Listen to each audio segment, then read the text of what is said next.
काखर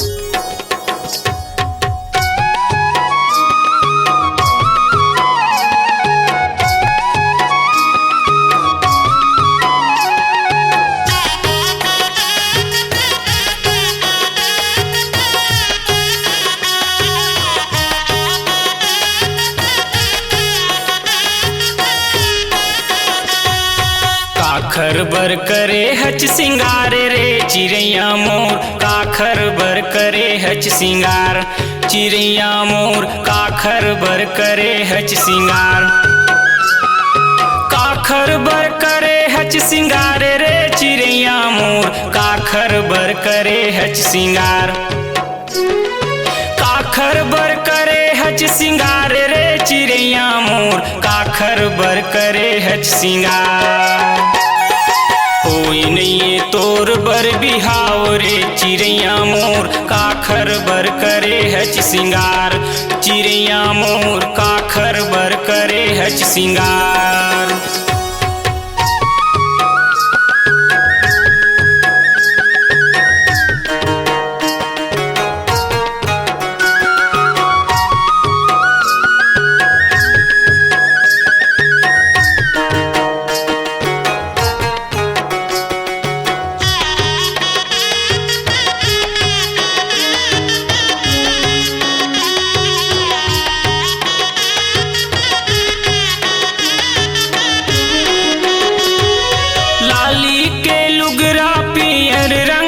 पुल काला हाथ में धरे उर मालला, यही गली आना तोर यही गली जाना ओ, कीरा परे है तोर चाल माँ।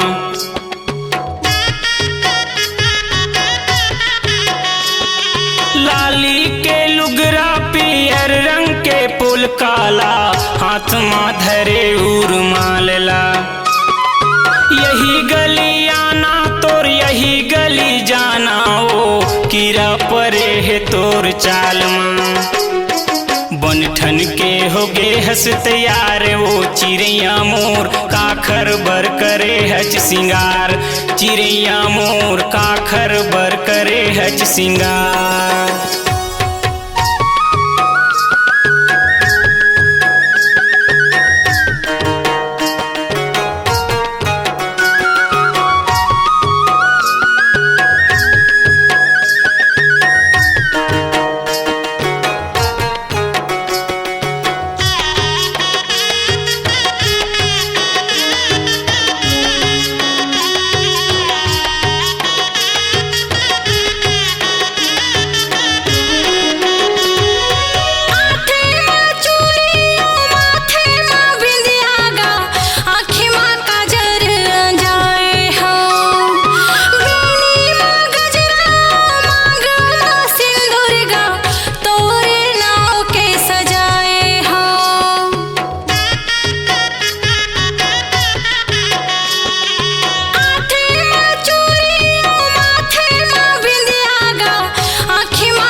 ठन के होगे हस तैयार वो चिड़ैया मोर, काखर बर करे हच सिंगार। चिड़ैया मोर काखर बर करे हच सिंगार।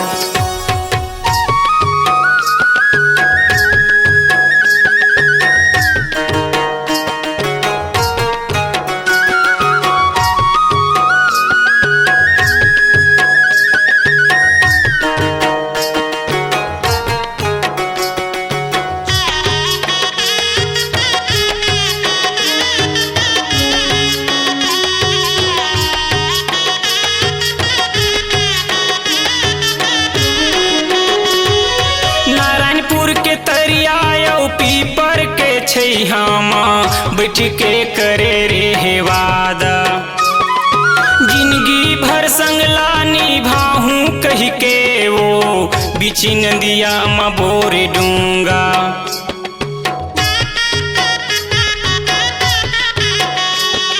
नारायणपुर के तरिया पीपर के छैहामा बैठ के करे रे वादा,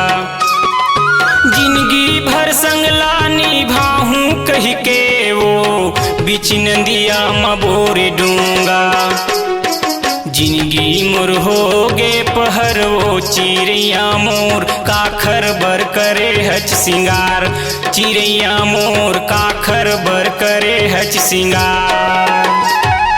काखर बर करे हच सिंगार रे चिड़ैया मोर काखर बर करे हच सिंगार। चिड़ैया मोर काखर बर करे हच सिंगार। काखर बर करे हच सिंगार रे चिड़ैया मोर काखर बर करे हच सिंगार। काखर बर करे हच सिंगार रे चिड़ैया मोर काखर बर करे हच सिंगार। होई नहीं तोर बर बिहाव रे चिड़ैया मोर काखर बर करे हच सिंगार। चिड़ैया मोर काखर बर करे हच सिंगार। चिड़ैया मोर काखर बर करे हच सिंगार। चिड़ैया मोर काखर बर करे हच सिंगार। चिड़ैया मोर काखर बर करे हच सिंगार। अपनी आवाज को दीजिए एक नया मुकाम। डिजिटल रिकॉर्डिंग की दुनिया का जाना पहचाना नाम स्वरांजलि, जहां गूंजती हैं ध्वनियां अपनी माटी की सौंधी सुगंध के साथ। छत्तीसगढ़ी संगीत के विविध रंग जो पहुंचाते हैं पूरे प्रदेश में डिजिटल रिकॉर्डिंग के संग। स्वरांजलि स्टूडियो, नेमीचंद गली नंबर 2, गंजपारा, रायपुर।